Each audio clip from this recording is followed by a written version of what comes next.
Hi, this is Simone Spence, otherwise known as Deadbeat Hunter, and I am talking to you today from the swimming pool. And I just wanted to give a little bit of information about subpoenas. I posted last week on the blog about how subpoenas can be used to help collect your child support.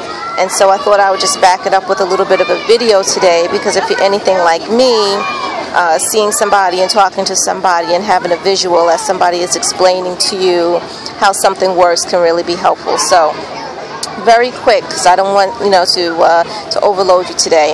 Subpoenas, don't let them scare you. They're not scary at all. They're actually very simple to use, and they can be really helpful tools for you. Basically, what a subpoena does is it compels somebody to come into court and provide you information that they otherwise would not want to provide to you. So they're not going to give it to you voluntarily. So one way to get information from somebody who doesn't want to give you information voluntarily is to subpoena them. Now, why would you want to do that, and who might you want to subpoena, and how could it help you collect your child support? Well, let's say that you don't know where the absent parent is, and they are completely missing in action, but maybe you know where some family members are, or maybe you know who some of his friends happen to be. But of course, they're not going to talk to you because you're the enemy, or the absent parent has already spoken to them and said, don't give this person any information about where I am. Or out of some sort of sense of loyalty, they'll feel like, well, I know where that person is, but I don't think that I should tell you, because I think that the other person will get upset because I know that there's something between you. Okay, so you may have situations like that.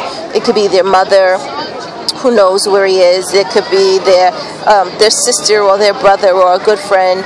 Basically, somebody that you know, or that you know how to contact or reach, knows where the absent parent is, but they're not going to give you that information voluntarily.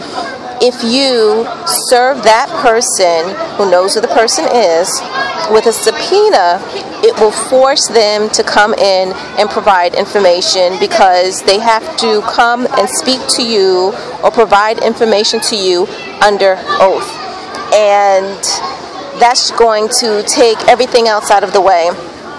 Now, there were some people that still won't matter whether they're under oath or not, but for the majority of people, if they're forced to come to court and provide information under oath, they're going to be truthful, because they don't want to be held in contempt of court.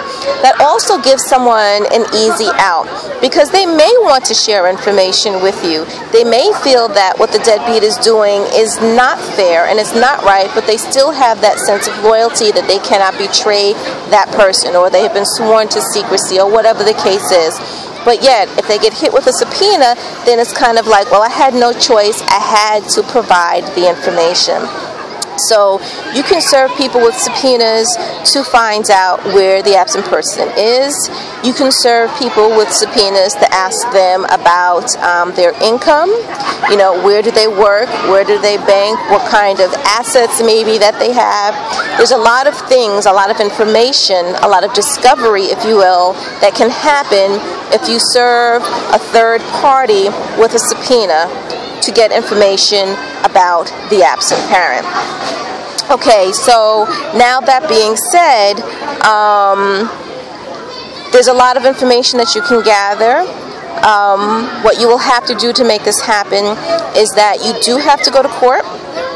So you do have to ask the judge who's hearing your case for permission to serve this subpoena. So you can't go and just serve subpoenas willy-nilly upon anybody and everybody. But the thing about it is that if you go and you provide information in the paperwork that you have to file, which is substantial enough to let the judge know that this person has information about the absent parent, which will enable you to either locate him for the purposes of serving him, or find the find out where his income is for the purpose of collection, and you have gone through other reasonable efforts to try to obtain this information yourself and you have not been able to, there's no good reason why a judge would not allow you to serve a subpoena.